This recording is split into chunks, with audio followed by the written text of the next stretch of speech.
नमस्कार दोस्तों, आप देख रहे हैं रियल क्राइम हिस्ट्री और मैं हूं आपके साथ खुर्शीद आलम। दोस्तों, कहते हैं कि घर के अंदर जितना ज़्यादा लोग हो उतना ही ठीक होता है, लेकिन लोगों की अगर कमी हो जाए, घर के अंदर कुछ गिने चुने लोग ही रहें, तो फिर वहाँ पर एक मन के अंदर जो है एक शैतानियत पैदा होती है। और ये शैतानियत इस कदर पैदा होती है कि घर की आबरू जो है वो लूटने पर मजबूर हो जाती है और लूट भी जाती है कई बार। आज ऐसे ही एक कहानी लेकर के आया हूँ आप सभी के सामने। इस कहानी को अगर आप सुनेंगे तो आपको भी लगेगा कि इंसानियत पर से भरोसा जो है वो उठ गया है। तो आइए इस कहानी को शुरू करते हैं और इस कहानी के बारे में पूरा जानते हैं। वीडियो में आगे बढ़ूँ उससे पहले आप सभी से एक ही रिक्वेस्ट है कि दोस्तों चैनल को ज़रूर सब्सक्राइब करें और हमें सपोर्ट करें, वीडियो को लाइक और शेयर भी करें। चलिए कहानी की शुरुआत करते हैं। कहानी मध्य प्रदेश की है। मध्य प्रदेश का एक शहर है इंदौर, और उसी इंदौर शहर में अनुरना एक थाना क्षेत्र है, और उसी अन्नपूर्णा एक थाना क्षेत्र है, और उसी थाना क्षेत्र में रहने वाली एक प्रियंका नाम की लड़की होती है। ये नाम ऑप्शनल है, ओरिजिनल नाम जो है उसका कुछ और है, तो प्रियंका हम इसका नाम रख लेते हैं। प्रियंका नाम की एक लड़की होती है, उसके घर में उसका एक भाई होता है, उसके माता पिता होते हैं, कुल मिलाकर 4 लोग होते हैं। प्रियंका जो है वो पढ़ लिख कर अच्छे खासे से वो पढ़ लेती है, और करीब उसकी उम्र जो है वो 23 के आसपास हो जाती है, 23 साल के आसपास। 23 साल के आसपास जैसी ही होती है तो जो प्रियंका के माता पिता हैं उसको शादी की चिंता होती है। शादी करने के लिए अब वो लड़का इधर उधर देखना शुरू कर देते हैं ये लोग, और आसपास के गांव में भी जाते हैं ये लोग, और अपने आस पड़ोस के लोगों को, रिश्तेदारों को बताते हैं कि कोई अच्छा घर और अच्छा लड़का एक प्रियंका के लिए चाहिए। तो आसपास के लोग भी ढूंढते हैं और साथ ही इनके माता पिता भी ढूंढते हैं। एक लड़का मिल जाता है जिसका नाम रोहित होता है, और रोहित उसी थाना क्षेत्र में आता था, अन्नपूर्णा थाना क्षेत्र में। और रोहित जो वो एक अच्छे पद पर था, एक बैंक में वो कैशियर के तौर पर वो काम किया करता था, यानी कि कैशियर था बैंक के अंदर। तो एक लड़का मिल गया अच्छा खासा प्रियंका को, और प्रियंका भी देखने में काफ़ी खूबसूरत थी, पढ़ लिख कर उसने भी ये जो है अच्छा खासा पढ़ा लिखा था।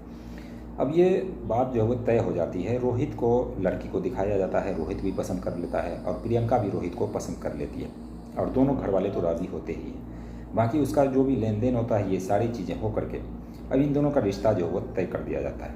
पिछले ही महीने की मैं घटना बता रहा हूँ, यानी कि अगस्त महीना का ये घटना है, अगस्त 2024 का। तो इन दोनों की धूमधाम से शादी होती है, क्योंकि लड़का जो वो बैंक का कैशियर था, तो धूम धड़ल्ले से शादी होती है। शादी करके प्रियंका जो वो अपने ससुराल जाती है। ससुराल जाने के बाद अब वो अपने पति के साथ रहा करती थी।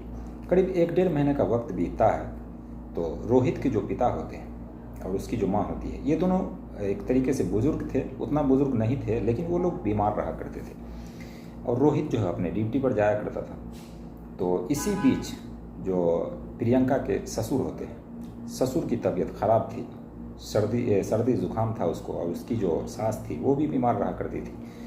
तो एक दिन जो प्रियंका की सास होती है वो अपने बहू से कहती है प्रियंका से कि तेल गरम करके लेके जाओ और अपने ससुर को मालिश कर दो, क्योंकि उसकी तबीयत ख़राब है, उसे सर्दी ज़ुकाम हो गया है।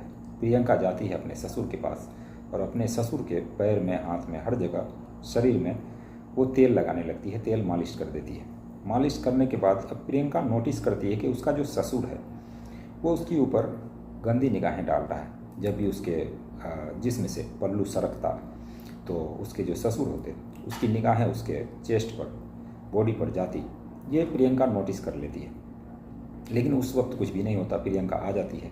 फिर आए दिन इसी तरीके से ससुर की सेवा वो करती रहती थी। लेकिन प्रियंका को अब सेवा करने में, यानी कि तेल वगैरह लगाने के लिए जो है जाने में थोड़ा सा झिझक महसूस हो रहा था, जिस पर उसकी सास जो वो डांटती भी थी कि तुम घर की बहू हो और घर के जो बुज़ुर्ग हैं इन सब की सेवा करना तुम्हारा फ़र्ज़ है। रोहित भी इस चीज़ के लिए फोर्स करता उसे कि मेरे माता पिता को अच्छे से ख्याल रखो। तो प्रियंका मजबूर थी और वो आए दिन अपने ससुर और सास की सेवा करने में लगी हुई थी। एक दिन प्रियंका जो वो अपने ससुर को जाती है मालिश करने के लिए, तेल लगाने के लिए, लेकिन उसका ससुर उस दिन जो है वो अलग ही मूड में था, और वो मूड देख करके प्रियंका अब नहीं जा रही थी, वापस आ गई। फिर उसके सास ने डांटा और कहा कि जो तुम्हारे ससुर है उसकी तबीयत बहुत ज़्यादा ख़राब है, तुम जाओ तेल मालिश करो, जितना भी सेवा बर्दाश्त करोगी तुम्हें ही अच्छा होगा। फिर भी प्रियंका जो वो जाती है तेल लेकर के, और तेल लेकर जैसे ही जाती है घर के अंदर, उसके बाद जैसे ही तेल लगाना शुरू करती है तो उसके जो ससुर होते हैं वो उठ खड़े होते हैं और दरवाज़ा जो है वो अंदर से बंद कर देते हैं। बंद करने के बाद अब प्रियंका के मुंह पर हाथ रखते हैं। हाथ रखने के बाद उसके जिस्म से एक एक कपड़े को अलग किया जाता है। प्रियंका क्योंकि अभी नई नवेली बहू थी तो वो ज़्यादा शोर भी नहीं मचाती थी, लेकिन अब वो करे तो क्या करे। अब उसके जो ससुर होते हैं, वहशी ससुर, वो उस प्रियंका के तन से एक एक कपड़ा अलग करता है और उसके साथ हैवानियत करता है, उसके साथ संबंध बनाता है। संबंध बनाकर जब उसका जी भर जाता है फिर वो प्रियंका को छोड़ देता है। प्रियंका अपने दूसरे कमरे में चली जाती है। अब इसी तरीके से करीब 1-1.5 महीना का वक्त जो है वो बीतता है। बीतने के बाद आए दिन प्रियंका के साथ उसके जो ससुर है वो हैवानियत कर रहा था, लेकिन प्रियंका किसी को बता नहीं रही थी। करीब 3 महीने का वक्त बीतता है शादी के। उसके बाद प्रियंका के मायके वाले आते हैं और प्रियंका को अपने मायके ले जाते हैं, क्योंकि नई नवेली दुल्हन जब भी होती है तो उसको थोड़े थोड़े दिन पर मायके वाले जो है अपने घर ले आया करते हैं। प्रियंका मायके जाती है, फिर वो अपना ज़बान खोलने के लिए चाहती है, लेकिन फिर वो शर्म के मारे नहीं खोलती है। किसी को भी वो बताना चाह रही थी लेकिन वो बता नहीं पा रही थी।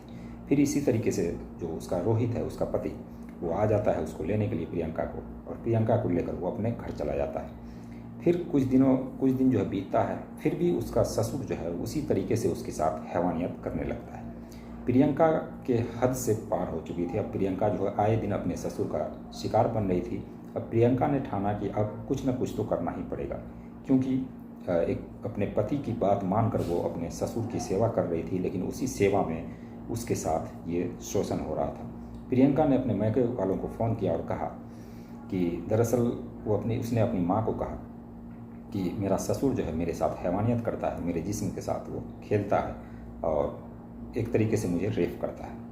अब जैसे ही प्रियंका की माँ ये बात सुनती है, उसके पैरों तले से ज़मीन खिसक जाती है। ये बात वो अपने पति को बताती है, यानी प्रियंका के पिता को बताने के बाद प्रियंका के जो पिता होते हैं वो घर आते हैं, यानी कि प्रियंका के यहाँ आते हैं और प्रियंका को वहाँ से किसी तरीके से विदाई करके उसे ले जाते हैं। और ले जाने के बाद अब प्रियंका से वो सारी बात जो है पूछी जाती है कि क्या क्या हुआ। तो प्रियंका ने वो सारी बातें बताई कि इस तरीके से उसका ससुर उसके साथ हैवानियत करता था।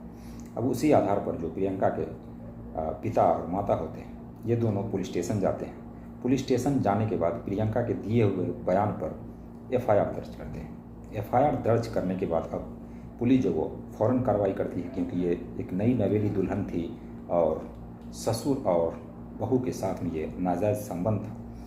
तो इसलिए पुलिस जो फ़ौरन आती है और उस रोहित को और उसके जो पिता होते हैं इन दोनों को उठाती है। उठाने के बाद इन दोनों से पूछताछ की जाती है, लेकिन पहले तो ये बताने से इनकार कर रहा था जो प्रियंका के ससुर है। लेकिन कड़ी कार्रवाई के बाद, कड़ी पूछताछ के बाद उसका जो ससुर है ये राज उगल देता है, और साथ ही उसकी जो सासू माँ है उसको भी ये पता था कि उसका जो ससुर है प्रियंका के साथ क्या क्या कर रहा है। लेकिन इसके बावजूद वो महिला ने एक महिला पर अत्याचार होते देखा, लेकिन अपने पति को समझाया नहीं। और इस तरीके से दोनों ने माफ़ कीजिएगा, प्रियंका के ससुर ने कबूला, और कबूलने के बाद उस पिता के साथ जो प्रियंका के ससुर थे उसके ऊपर जो है कई गंभीर धाराओं में आरोप लगाया जाता है और केस दर्ज किया जाता है।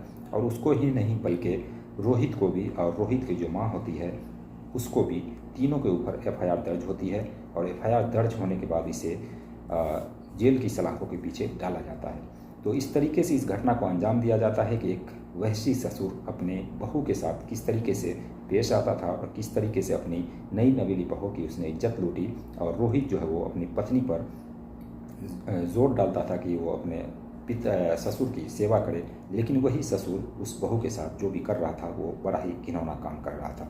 तो ये थी एक कहानी, और इस कहानी को सुनाने का मकसद किसी की भावनाओं को ठेस पहुंचाना नहीं, बल्कि आप सभी को जागरूक करना था कि घर के अंदर जितना ज़्यादा लोग हो इसलिए उतना ही अच्छा है, ताकि ये सभी जो कांड होते हैं या फिर ये सभी जो काम होते हैं ये काम नहीं हो पाएगा अगर ज़्यादा लोग होंगे। तो कम लोग जिस घर में होते हैं, खास करके उसी घर में इस तरह की घटनाएं देखने और सुनने को मिलती है।